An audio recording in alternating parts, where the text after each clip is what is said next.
Hola chicas, ¿cómo están? Espero se encuentren muy bien. Nuestro tema de clase del día de hoy son las capas externas de la Tierra. Nosotros, pues haciendo una retroalimentación, ya habíamos visto cuáles eran las capas internas, ¿cierto? Que es como tal la geósfera que se conforma de la corteza, el manto y el núcleo. Así como hay unas capas internas de la Tierra también tiene capas externas, las cuales están conformadas por la hidrosfera, la biosfera, la atmósfera y la litosfera. Y ese será nuestra clase, el tema de la clase. Por tal motivo, nuestro objetivo es el siguiente: identificar las capas externas de la Tierra y sus características. Por favor, lo escribimos en el cuadro. La hidrosfera es la primera capa que vamos a ver el día de hoy, la cual es la que se compone de diversos cuerpos hídricos. Cuando nosotros hablamos de hídrico, hacemos referencia a el agua y la podemos encontrar en dos estados: el agua en forma sólida o el agua en forma líquida. ¿Listo? Así como lo vemos en esta imagen. El sólido es esta partecita gris, o bueno, casi que blanca, que encontramos aquí, que son los glaciares. Y los líquidos ya es el agua como tal. ¿Listo? La hidrosfera se puede clasificar en dos. Primero son las aguas marinas. Estamos hablando de las aguas saladas, que son los océanos y los mares. Del 100% de la hidrosfera, de las capas de agua que tiene la Tierra, el 97,3% corresponden a los océanos y los mares. Así como vemos en esta imagen, si se dan cuenta, es por algo que nos llaman el planeta azul, porque la mayoría de su espacio es el agua. ¿Qué vemos ahí? Vemos los océanos, ¿cierto? Encontramos el océano Atlántico, que se encuentra entre el continente americano, el continente africano y el continente europeo. Ese es el océano Atlántico. Tenemos también el océano Pacífico, mírenlo de este lado, que está entre el continente americano y el continente asiático y el de Oceanía. Después tenemos el océano Índico, que está entre el continente africano, esta parte de Asia y el continente oceánico. Por último, tenemos el continente ártico, que hace parte en la zona polar de Asia y Europa. ¿Listo? Entonces, en total tenemos 4 océanos y 57 mares. Bien, además de ser aguas oceánicas, también hay aguas continentales, en donde corresponde al 2,97% del agua que hay en la totalidad de la Tierra, que puede o podría ser consumida por el ser humano. Si se dan cuenta, es un porcentaje bastante corto, bajito, el cual pues debemos ser conscientes de que puede tener, que es finito básicamente. ¿Cuáles son esas aguas continentales? Son los glaciares, son las aguas subterráneas y las aguas superficiales. ¿Cuáles son esas aguas superficiales? Son los lagos, la humedad del suelo y la atmósfera con los ríos. Aquí vemos una imagen. Entonces, nuevamente, lo que vemos aquí con amarillito, bueno, que estoy señalando con amarillito, son los glaciares. Lo que vemos aquí son las aguas subterráneas, que están debajo como tal de la tierra y son llamados acuíferos. Y las aguas superficiales pues son la laguna, los ríos, los lagos, entre otros.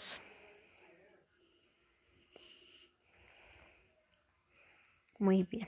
Entonces, en resumidas cuentas, la hidrosfera compone la capa de cuerpos hídricos que tiene la Tierra.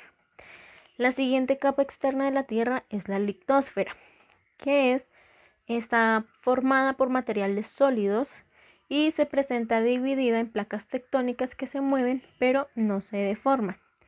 Sin embargo, en un tiempo, digamos que esas placas estuvieron en movimiento, generando así la formación de los continentes, así como lo podemos ver en esta imagen.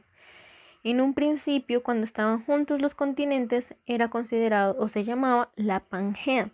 Estamos hablando más o menos de la época del Mesozoico y Cenozoico. ¿Recuerdan las eras geológicas? Bueno, fue en esos tiempos en donde se generó el separamiento de este tipo de sólidos. Dice que se presenta dividida por placas tectónicas. Resulta que las placas tectónicas es esa parte sólida que conforma como tal los continentes. Hay más de 57 capas tectónicas, pero principales hay 15 y son las que vamos a ver a continuación. Entonces, encontramos la placa euroasiática, la australiana, la Filipinas, Pacífica, Juan de Fuca, la placa de San Andrés. No sé si vieron la película de la falla de San Andrés, pues hace referencia a esta placa tectónica. La placa Cocos, la placa norteamericana, la placa Caribe, la placa suramericana, la placa Escocia, placa antártica, la de Nazca, africana, árabe y la placa India. Aquí vemos una imagen de estas 15 placas principales. A simple vista se puede ver que hay placas que hacen parte del territorio colombiano, los cuales son la placa suramericana, la placa Nazca, Cocos y la placa Caribe. Esas 4 placas tectónicas están rodeando a nuestro país. Bueno, entonces cuando haya un sismo, cuando haya un temblor, es porque estas placas que están a nuestro alrededor se están moviendo.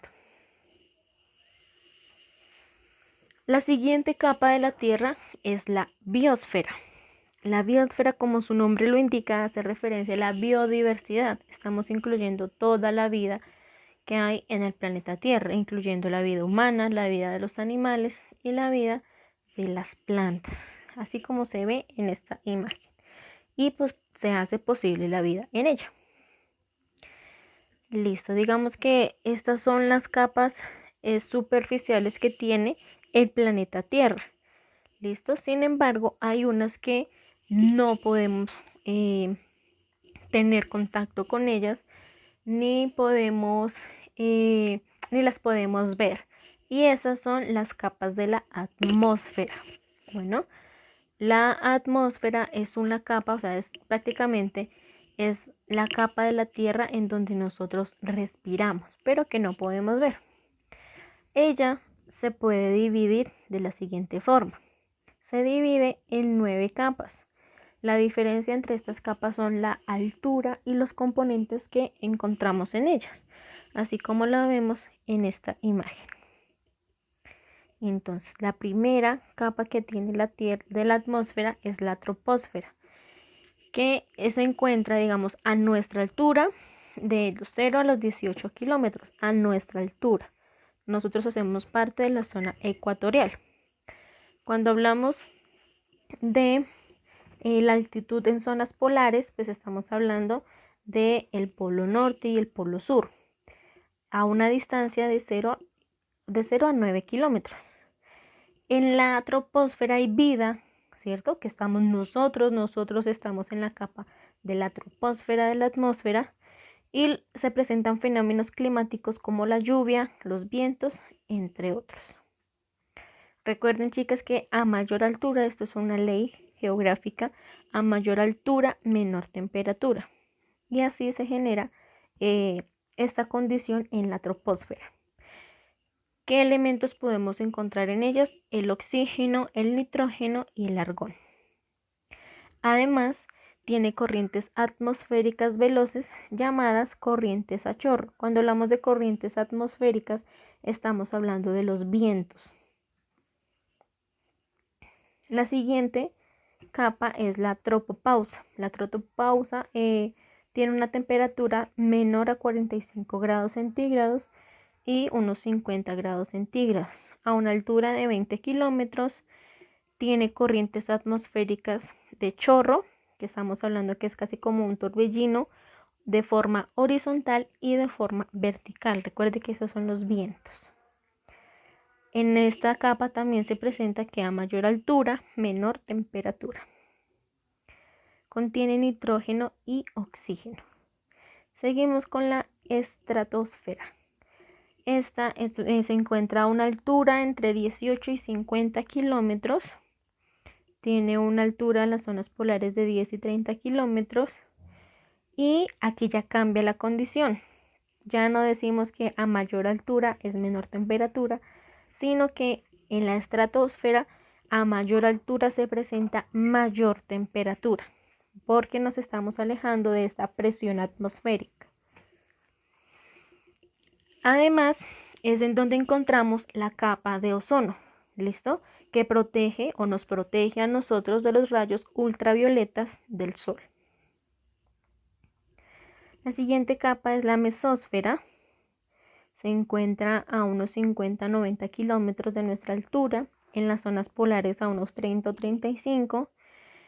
Y aquí se presenta un cambio que es a mayor altura, menor temperatura, porque se presentan las menores temperaturas de la atmósfera. Estamos hablando de menos 138 grados centígrados. Por sus componentes químicos es que se presentan estos cambios. ¿Listo? Es porque solo encontramos el nitrógeno, que puede solidificar las partículas que se encuentren en ella. ¿Listo? Además que se realiza la descomposición o se fracturan los elementos que provienen del exterior. Estamos hablando de los meteoritos, de las cometas, ¿cierto? Si estos elementos pasan por la mesósfera, por su temperatura, se puede descomponer estos elementos y se pueden fracturar. La siguiente es la termósfera e ionosfera. Decimos que están a unas alturas de 90 a 520 kilómetros. Presenta temperaturas iguales o superiores a los 1500 grados centígrados. Recuerden que estamos un poquito más cerca al Sol. Contiene la capa de la ionosfera, que son a unos 100 a unos 300 kilómetros.